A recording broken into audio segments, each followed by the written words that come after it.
Yo, it's your boy Locos, and today I want to react to a new YouTube channel that I recently discovered.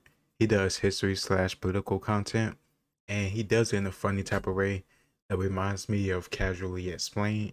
I don't know if you heard that channel, but he will explain like just random stuff or activities or cultural things throughout the world with dry humor that I found very funny just because he relied more on writing instead of, cheap tricks or, slapstick type stuff. I'm curious to see what he's going to talk about and how to destroy a nation. Probably got something to do with the Middle East, but let's see and get into it. Hey guys, I want you to look at this beautiful landscape of Afghanistan. What a lovely How we country. going? Now close your eyes, keep them closed. Okay, open them, and oh my god, it just got taken over by the Taliban. Oh, okay. If there's one word that many Westerners associate with Afghanistan, it's war. Also poverty, bombs, terrorism, drugs, ugly, damn, stupid, damn. Well, I'm here to say that my special little Afghanistan is not ugly nor stupid, just in a bad situation. Physically, it's actually one of the most beautiful countries on earth. That's It's true. basically all mountains. The Pamirs and Hindu Kush make up almost the whole inhabited part of the nation. Because of these That's something that is very much true. I watch a lot of history videos and military videos, and a lot of veterans that been in Afghanistan just talk about how beautiful the geography is, the mountains, the plains, the stars at night is just something that you can't even imagine. And it is very, very sad that these people and this whole location has to do with so much turmoil and war and suffering, while in this landscape that is just gorgeous, flat out gorgeous. Something that you would think of when you think of like Mount Olympus or something like that. mountains is also a very isolated country, basically sitting alone in a corner in solitude. Very little infrastructure for energy and water is in place. There are no railways, and basically all transportation is done via road. So Afghanistan is one of the lowest trading nations on earth, importing less than $200 per capita and exporting less than $50. Unless you include their drug trade, of course, being the largest producer of opium and illegally the second largest of marijuana. That could be a cause for Afghanistan having one of the lowest per capita incomes, human development index scores, education standards, and freedom scores. But hold up. As much as we'd love to blame their isolation and poverty solely on its geography, look around the nation. Other places like northern India, the Stans, and Iran are way better off than Afghanistan is economically. At least these other countries have train tracks, so there's got to be. But that stuff like the train tracks, the development, like northern India and the Iran. I'm not sure about Iran's history. I think they got controlled by the British in previous centuries. But from my understanding, a lot of the places you just named was either previously controlled by the West or they was closely affiliated with the West. Definitely India. Some other reason, but I can't quite put my finger on it. Maybe it's from the 4 decades of constant war they've had, most recently ending with a Taliban takeover, one of the most oppressive and destructive governments out there. Many people blame Afghanistan's decline on Cold War politics, radical Islam, and American imperialism, but that's only part of the case of the missing economy. I'm here to make the case that the way Afghanistan was set up and built long before any civil war or invasion doomed the nation to political instability and economic disparity, aka explosions and these friendly guys running the country. Come on, Probably. you wouldn't sit down and have some tea, a beer, and a little poppy seed with these boys? They look so nice. So why did the entire nation end up in their gun-wielding control and not, just a boring politician's hands? By the way, this is also a 2-part video with the other half about Iraq, so if you want to know how they broke too, watch that after this. Let me know in the comments down below if you want me to watch that after, and I'll do it. Welcome to Afghanistan in the 20s. They were a kingdom who just got their independence from the British. What did the British do? Not much. Being a naval empire, they didn't really care much about this landlocked piece of land trapped inside of these mountains. Plus, people were busy living in their own tribes, farming and tending their pastures like they didn't even get conquered. The biggest thing Britain probably changed about Afghanistan was its shape. They were okay with getting rid of Afghanistan since it was a buffer between them and the Soviets, including adding this little tentacle to the country, and once you see that tentacle, you'll never stop seeing it. When it was an independent kingdom, life continued as normal, farming, herding, and more herding. Yet with a relative lack of water and arable land, these weren't even that great. The kingdom had a very hard time unifying these mountains as one. Every time they did try out a detribalization policy, it would end in revolts by various groups. The people just wanted to live how they had lived for centuries. Immobile and inside of this desktop background looking countryside. So for the king, Mohammed Zahir Shah, who was trying to modernize the country, it was tough. Who are you going to tax to fund your projects if no one was cooperating with the center in Kabul? It's like asking these guys for an increase in taxes. Just ain't gonna happen. Doesn't help that the lack of infrastructure meant that you could pretty much ignore the rest of the nation. So even though this kingdom had created many wonderful new additions for Afghanistan like a parliament, central bank, hydropower, and a national university, the additions ended up only being used by the literate population of major cities like Kabul and Herat, which were only a fairly small fraction of the population at the time. So even though this kingdom didn't have this kind of trouble, it had this kind of trouble. Financing was just so expensive for Kabul. They just couldn't centralize the place. And you gotta remember that before we get into the next part of the video, because from here on out it's gonna get real political, and there's gonna be a lot more than just the land to blame, and for a good reason. Oh no, here it comes. You gotta remember, resource poverty, decentralization, resource poverty, decentralization, resource poverty, decentralization. The Second World War, being called a world war, hit almost everywhere on Earth, including here deep into the Central Asian mountains. The little modernization they were achieving came pretty much to a halt in the 40s. So what should they do? Like any good modern company does, take money from investors without paying them back, or actually aid from foreign powers, from the two basically only foreign powers at this time, the United States and the Soviet Union, which accounted for 30% and 50% of their aid respectively. There is concern there would be some Cold War activity inside of Afghanistan, with some analysts pompously calling it the economic Korea, the two buddies competing on who could give them more aid. Obviously the Soviets won this battle though. They were literally right there, right across this border. So the Soviets and their ideas were getting a little more traction among the kingdom's elite than the Americans were. Let's go all the way. Time for a planned communist economy. That'll develop Afghanistan. If the people won't make anything and industrialize, we'll make them industrialize. There are three pretty big things they lack though. A, social organization. The tribes and mountainous isolation of Afghani cities is anything but collective. 2, technical skills. The people simply weren't trained and educated enough for industrial-sized production or management. And 3, resources. Usually planned economies rely on state-run monopolies of certain industries, but if you have nothing to produce, you won't have any monopolies to produce them. The whole planned development phase from the 50s to the 70s didn't have the capability to plan nor develop. Some back-end accounting shows us just how weak this great central government really was at the time. 80% of the government investment and expenditure was made of aid from either the Soviets or the US, which is an amazing budget strategy that will never fail. Budget approved! They relied heavily on imports, of course needing to buy imports with foreign currency, which they consistently had shortages of, and their tax collection problem didn't just magically solve itself when it turned into a command economy. What really tipped the nation off in a wrong way though was land reform, taking farmer-owned land and collectively distributing it. The only problem was no one really knew who owned the land. In fact, most land, businesses, law, and debts were what we call informal. No one kept track of any papers or contracts. It was all very handshake, drink chai, have a good day sir based deals. These land reforms ultimately led to economic inequality, taking resources from the land and moving it to the cities, and more poverty. So the people revolted, or the students and city dwellers did. I am shocked. I am absolutely shocked that you take land from the farmers and then you quote unquote redistribute it, and it doesn't help the farmers. It only leads to suffering, poverty, and maybe starvation.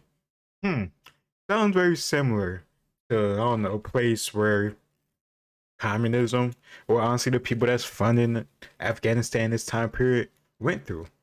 Crazy. But you know, I'm supposed to go with socialism or communism and all this other stuff because democracy or the republic is oppressive. Just destroy the whole system for the hell of it, I guess. Guess they relied on the rural areas for food, whose farms were taken away. These mainly left-wing and Islamist movements wanted the king out of power, and they wanted the US out too. And in 1973, after 40 years of straight kingdom rule, Mohammed Daoud Khan took power in a coup that changed Afghanistan forever. Look at Mohammed, or Daoud as I call him. Me and him are kind of boys. Such a clean-shaven man. And look at the rulers nowadays. So bearded. In fact, beards are mandated in some parts of the country. The Taliban took away the thing most important to us, using Manscaped.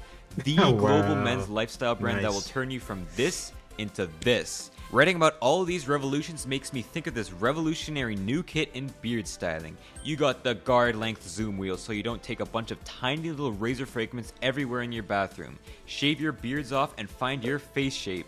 Or your ball shape. Slap on some beard oil and beard balm to make the beard beautiful. But remember, they don't just grow in a day. You gotta be patient. Except mine. Mine did. Time to go to Afghanistan. Everything else from shampoo to scissors to combs are found here. It's the real bomb. Just bomb the link below or go to manscaped.com and get 20% off and free shipping with code HOSER20. 20% off. Go now. Now let's get back to the What? Daoud! He was now in control of the Republic of Afghanistan, also called the Daoud Republic. Let's modernize and get rid of foreign aid at the same time, said Daoud. How? Terrible idea, right? But he actually accidentally did this at the same time by nationalizing banks and most big firms, causing Western countries to say, "Ew, gross commie, I'm not giving you any of my money." Meanwhile, without the others involved, the Soviets gradually increased their control over them, and they stayed a weak government. Now the coup, despite not actually changing that much and changing barely anything for the average Afghani herder way out here, was catastrophic for Afghanistan. The country is built on an incredibly decentralized system, and politics was basically whatever was happening in Kabul, not the isolated mountainous outskirts. So when people got the idea that, oh my god, no one is really in charge, power can change so easily, power started changing so easily. The coup was just the beginning of the end of a growing Afghanistan. Only 5 years after the first coup was another coup, this time by the communists. Afghanistan became a Soviet puppet state in 1978. More centralization, spoiler, it failed. More urban-rural divide. Hey, you know how they talk about, like, you know, worldwide revolution, Karl Marx, like the workers will rise up all across the world. Like, let's see in this case right here with the Soviet Union gets control of a country that they could have the opportunity to, you know, develop. Soviet Russia has stupendous, ridiculous amount of resources, and I'm not sure about logistics or the industrial capacity, but why couldn't they have some type of program where contractors go into Afghanistan and help develop it? Maybe they could bring in some of those resources. I don't know, if you just care about worldwide revolution and you want to push communism, and that's truly your goal because you believe that the capitalists are evil and oppressing people, then why not use your resources with your government type to develop this country that's literally on your border and probably give you greater access, or at least, I don't know, influence over the Middle East and the oil and the resources that are there, instead of you just making it a puppet state? I just think if you care more about the government and the people like you claim you do, and that's what your government was all based on, that's what Marxists and Marxism is all about, overthrowing the proletariat or the bourgeoisie. I get them confused sometimes, but overthrowing the people that are above you so you could take control and everything can be equal. Where you have an opportunity to show that and demonstrate that to the world after capitalists left willingly, and you don't do that. I'm shocked. And more land reform, but this time the land reform went a little too far. It actually affected the rural Afghanis who really didn't like the idea of a massive central government with this power over them. As local communities collapsed, local militia groups rose, and perhaps with— Hey, doesn't this sound a little bit familiar? It doesn't matter what country you're in. If you're somebody that has a life that you're very happy with, you're comfortable, your family's safe, you're going with your tradition, you just want to keep going in the tradition of your ancestors, and then the big government comes in and say, no, you can't live that way no more, and we're gonna take the stuff that you produce and we're gonna bring it to the cities where you live hundreds of miles from the cities. You probably never ever been to the city. Like that doesn't sound like something that could happen in America. In the case of our government turning Marxists, you don't think there'll be like militias or people fighting back against it? My whole point is totalitarianism is totalitarianism. And we really boil things down to what people actually care about, human beings, not just their skin color or anything like that. Most of us want the same thing, and oftentimes the same thing pisses us off. And oftentimes it's people fucking with our family, taking away our food, taking away our money unjustly, and trying to take control over us. You could be in America, you could be in Afghanistan, you could be in Russia fighting against the communists, you could be in any place, you could be in China right now. Regardless of where you are or how you look like, we have similarities, and that's what matters. With a little bit of assistance by the US, Pakistan, and the Saudis, these armed groups started doing what armed groups do best. They rebelled. The Soviets didn't like that, so they invaded. I guess they're overthrowing the work. Wait.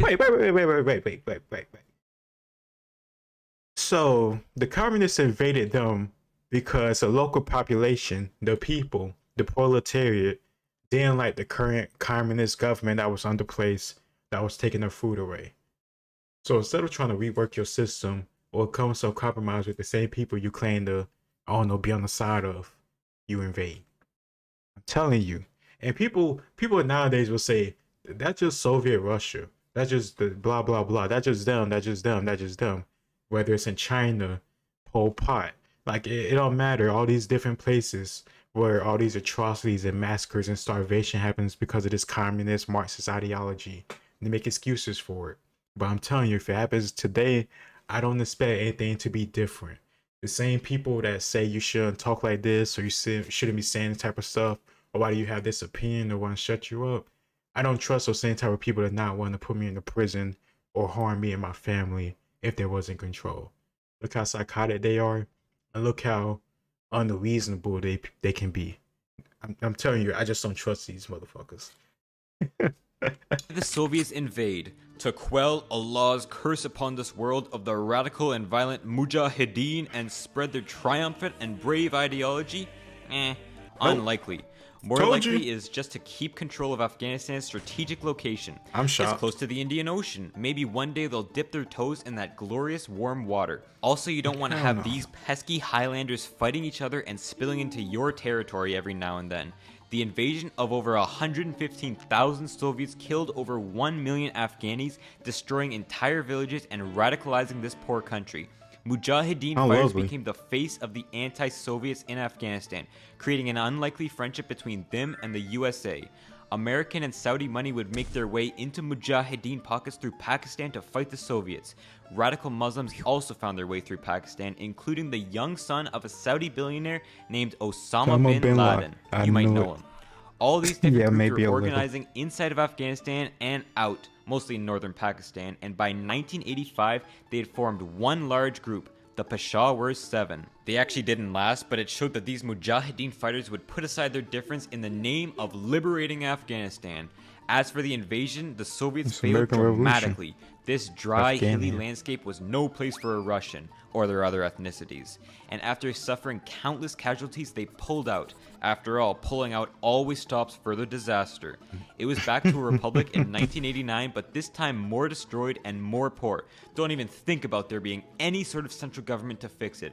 All their power was gone after the war, instead replaced by gangs with their own political sway and their own territories. It was after this industrial, agricultural, and transportative collapse that made the Afghanis switch to selling lucrative drugs to make money, which, wait, could actually be taxed at the border to fund a real government. Yes!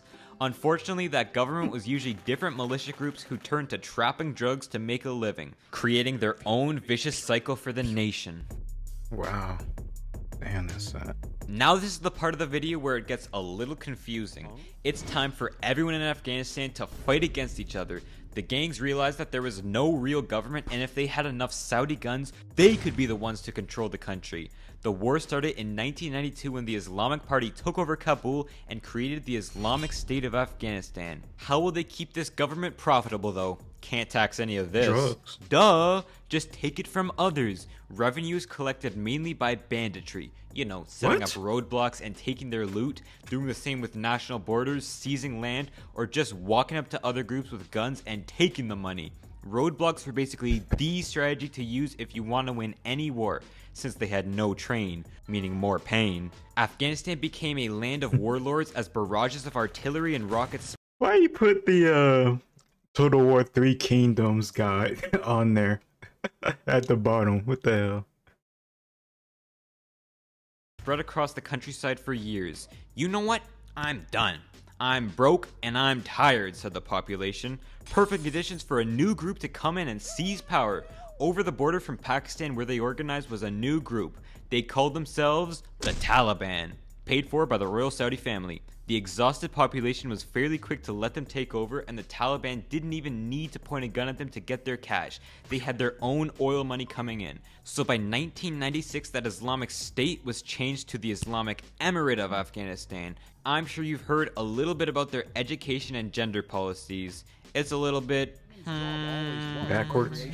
Look after the family, look after the man. That's all that they had to do. And the man would go out there and risk his life and spend his time. Backwards. Banning What did female you take out to do with education, it? instituting gender-based segregation, and getting women out of the workforce. Anyone educated tried to GTFO in a massive brain drain. It was the collapse of the formal economy in Afghanistan. Stupid. It's so idiotic. Oh my god. Like, I understand your religion. That's what you believe. But you have to force it on people. And then you do things that will only harm your economy and the ability of your population and the people that you claim to care about to live a good life. Like, you're kicking out all the educated people, educated women. Like, come on, man. Stupid, stupid, stupid, stupid. The corrupt black market took over instead. Oh, but at least instead of warlordism and pious. constant violence, there was only one criminal organization in charge, and also violence from militia groups fighting for regional control. Damn.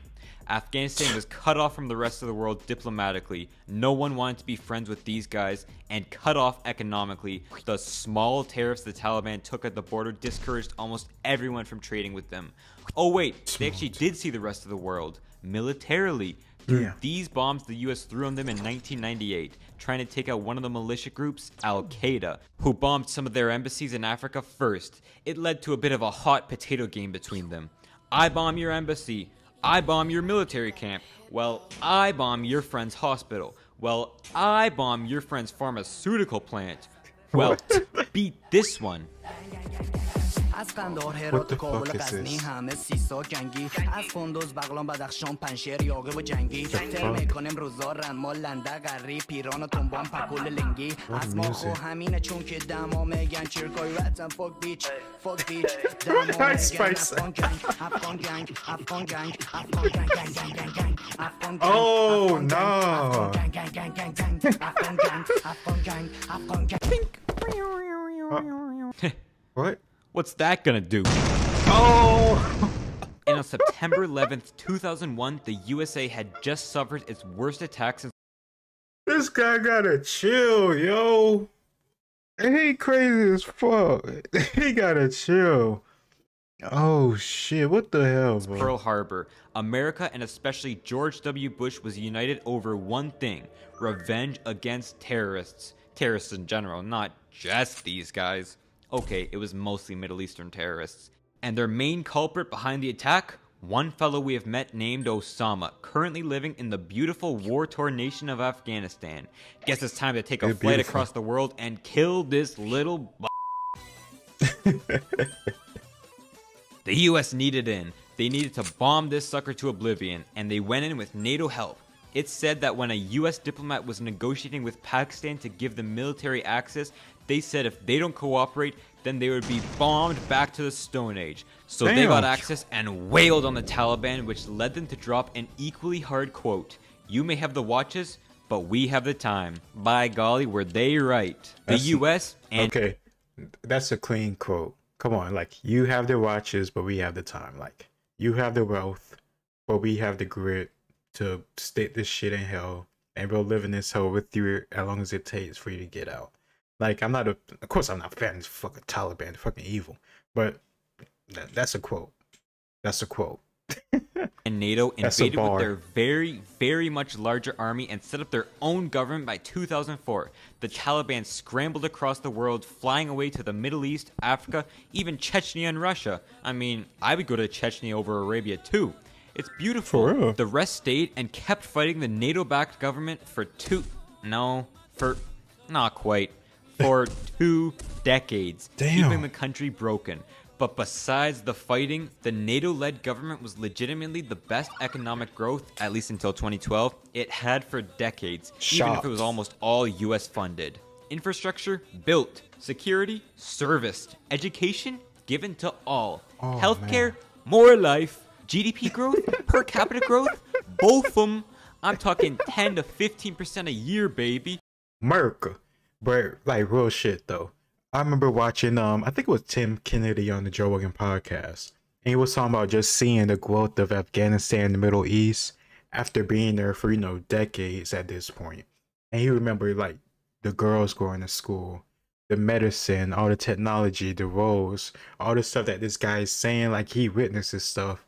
And then he went to Afghanistan after Joe Biden with his Swiss cheese brain pulled out. And just the chaos, the hell, the war, all the evil atrocities that he had to see and go through. But also the people that he saved, girls, little girls he saved, innocent men, women, and children that he saved. Like, this guy, I'm 95% sure the person I was listening to saying this stuff was Tim Kennedy on JRE. So, I could be off, but I don't think so. But it is crazy just how much Afghanistan was able to develop with the help of the United States, and how quickly it all fell apart once we got this geriatric piece of shit in office. A year. But to be honest, it's hard not to grow extremely fast when you're starting from rock bottom. Afghanistan had always just needed some stability to get back on track, but there is always a back end of war. The Taliban really did have the time and kept creeping out of where they melted into while the US overstayed their welcome. Then something happened. Something tragic for the fate of the Afghanis, but magical for the US. They got him. They got Osama in 2011, announced by Obama in this epic speech. Folks.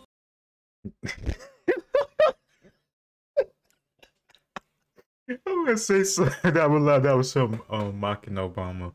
But hey, do you really think? I think he did, just because I don't have any evidence or otherwise, but I heard other people doubt it. Do you think that Osama bin Laden was actually killed during this time, like President Obama and the government says, or was he already previously killed, or not even killed, and they just needed this for the PR at the time? As of right now, I'm believing that he was killed. Of course, I heard some like shady stuff about it. Like, some people say that, I think that he wasn't even like, verified, or maybe not even like buried. They like dropped him off at sea, which is, I don't know, pretty fucking weird if you ask me.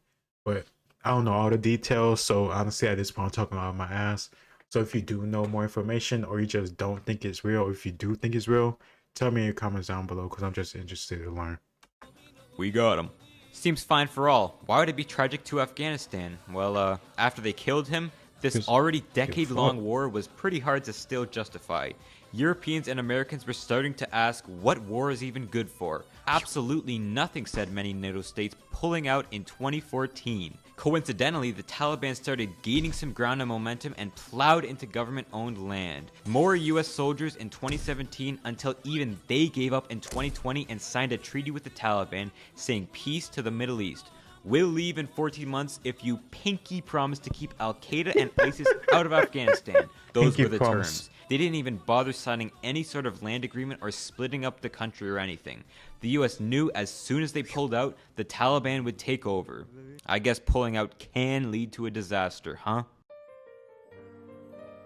So in 2021, a new Islamic emirate was created. The Taliban won in the end, and Afghanistan has gone in the shitter ever since then. Women's rights? Throw them out the window with these boys in charge, throwing their education and workforce out too. Migration out of the country? It's massive and exodusy. Food prices? Rising. Terrorism? Still here as the National Resistance Front ramps up attacks, roadblocks are back, and drug smuggling is now the main economic prosperity for the nation again. 95% of households don't have enough to eat, and the nation is back to agriculture for most people.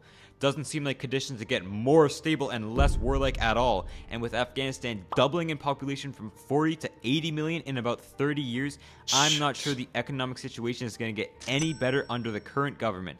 20 years of economic progress lost in months. But at least they still get to have these photo shoots, right? Post up with the batchims, nyai? That's kind of cool, I guess. So why did these guys end up with control over millions of people? Let's run it back. Afghanistan was built on disunity, and the lack of infrastructure meant that it was always isolated, with people dodging the damn government easily. And that damn government couldn't reach into their lives because they had nothing to make services with. No resources, no tax base. I mean, I guess it was fine under the monarchy, but once that was shown to be weak, bam! All hell broke loose, and that hell kept getting looser and looser for decades, turning Afghanistan into the international hub for terrorism and war. If you want a one-sentence phrase to tell people at parties why Afghanistan failed, it could be, Afghanistan failed because of its lack of centralization, and revealing it made a power struggle for decades.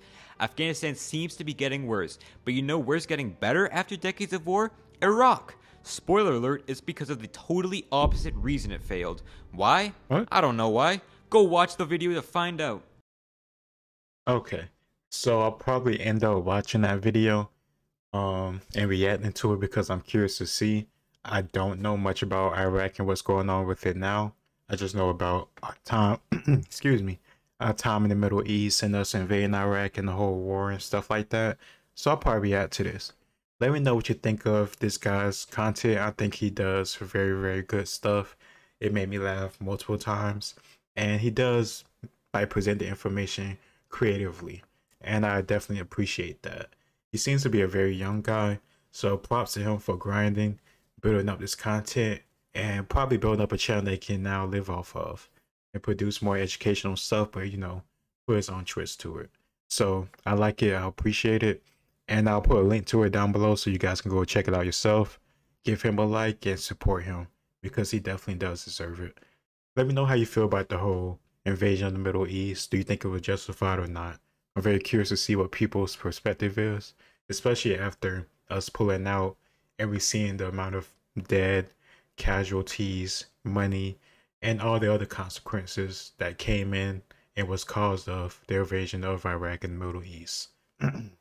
I understand the whole thing with 9/11 and how that precipitated it, but in my opinion, I don't think our government looked enough into it as it should have to actually verify where these people came from and who aided and assisted them.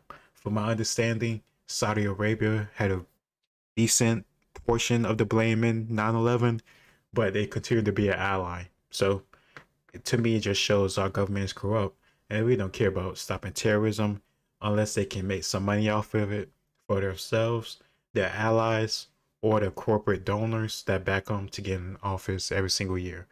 Let me know what you think in the comments down below. It's your boy Logos, and I'll see you next time. Peace.